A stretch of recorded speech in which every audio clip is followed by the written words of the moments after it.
Olá, meu nome é Cláudia e seu blog Viajando com Papel e Tinta. E no vídeo de hoje estarei te dando 5 motivos para ler Flores para Algernon. Então, vamos começar?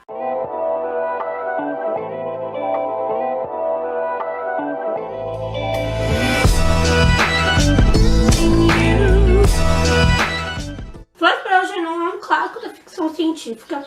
O Daniel ele é roteirista, então ele já fez vários roteiros para Stan Lee. E fazendo esses roteiros ele acabou tendo a ideia para esse livro.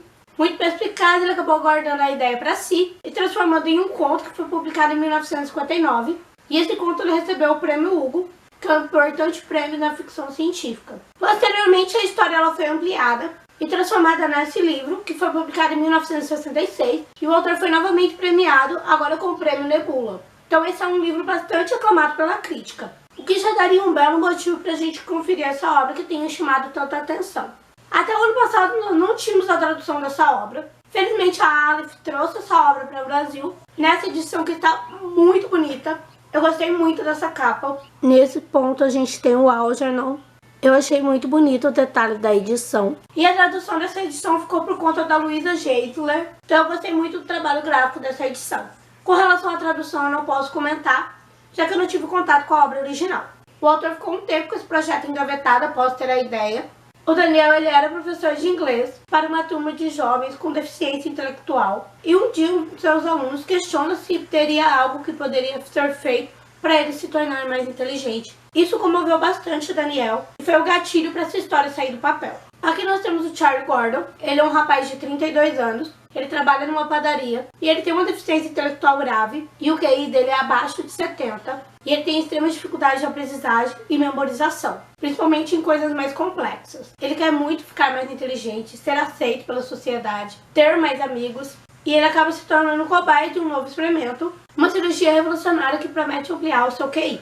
Eu não vou ficar dando muito detalhes da história porque o maravilhoso é você pegar e conferir essa obra. Dito isso, vamos aos 5 motivos. O primeiro motivo que eu te dou é os temas abordados nessa obra, extremamente atuais e extremamente importantes. Por exemplo, o uso de animais em experimentos científicos, até que ponto esses testes realmente refletem os verdadeiros resultados em seres humanos e até que ponto é viável infligir esse sofrimento a esses animais. O uso de seres humanos em testes. Será que existe algum momento da pesquisa em que passa a ser viável testes em animais ou em seres humanos? O quanto essas pesquisas têm que ter avançado para esses testes se tornarem justificáveis? Será que todos os profissionais envolvidos nessa pesquisa são éticos? Estão ali apenas pelo renome? Estão preocupados apenas com o próprio nome e não com aquilo que pode advir das suas pesquisas? E o tema mais abordado aqui é o preconceito com relação às pessoas com deficiências e como essas pessoas são tratadas de forma excludente. Sobre a formação da personalidade, sobre o ser humano em si, quão cruel ele pode ser.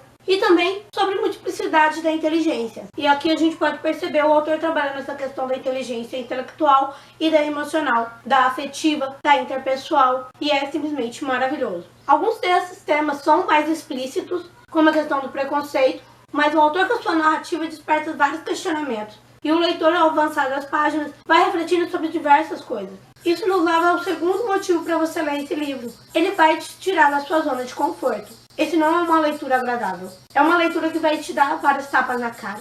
É impossível você passar por esse livro de forma indiferente. Ele vai te trazer sensações, ele vai te fazer refletir, ele vai te fazer questionar as suas próprias atitudes. E isso é sensacional.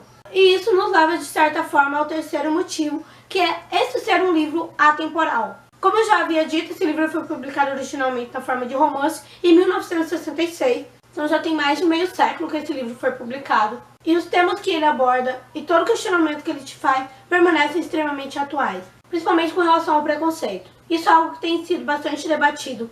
E ao ler esse livro, eu me lembrei não só da questão da deficiência intelectual, como também da deficiência física. Faz muito tempo que eu não assisto TV, mas durante essa leitura eu me lembrei da velha surda do programa Praça é Nossa. E como essa deficiência que ela tinha, no caso auditiva, era motivo de chacota, piada. E para quem tem essa deficiência, isso não é nada agradável, não é nada divertido e muito menos engraçado. Vide Carta do Beethoven para os seus irmãos. Beethoven é um músico extremamente brilhante, incrível, sensacional, mas se sentia extremamente mal por ter uma deficiência auditiva. Beethoven passou a perder gradualmente a sua audição, e isso era algo que angustiava bastante ele. E ele acabou se isolando da família, para não ter de admitir essa deficiência, que ele via como uma fraqueza, e a carta dele é bastante triste. A carta dele é bastante tocante, e a gente pode perceber, por exemplo, como esses tipos de comentários e essas atitudes podem ser bastante prejudicial. O livro deixa bem claro o tratamento que essas pessoas recebiam nessa época.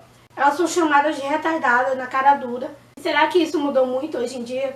Então esse é um livro totalmente atemporal e vale muito a pena ser conferido.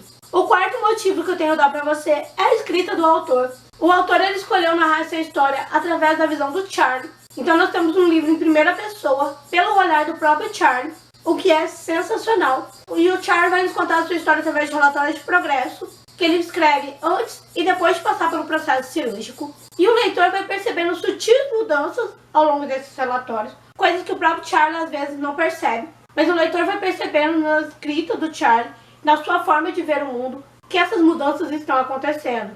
Isso foi sensacional. Então a escrita do autor é muito envolvente e eu creio que ele foi muito inteligente em escolher essa forma de narrativa que nos aproxima mais do personagem e da sua situação. Eu creio que a tradução tenha dado bastante trabalho para a Luísa, já que no começo a gente tem muitos erros de grafia, pontuação, de concordância, e transportar isso do inglês para o português deve ter dado um trabalho tremendo. E isso nos leva ao quinto e último motivo, os personagens. Os personagens são extremamente vívidos, incríveis, você consegue se sintonizar com eles, crer que aquelas pessoas existem mesmo, que tudo aquilo ali é real, já que eles são muito bem descritos. Não só o Charlie, como os personagens secundários são muito bem trabalhados. Esses são os 5 motivos que eu tenho para te dar. Eu espero ter convencido vocês a pegar esse livro para ler. Eu creio que esse vídeo tenha ficado muito aquém do que esse livro realmente merece. Mas eu espero que vocês tenham gostado. Beijos e até amanhã. Tchau!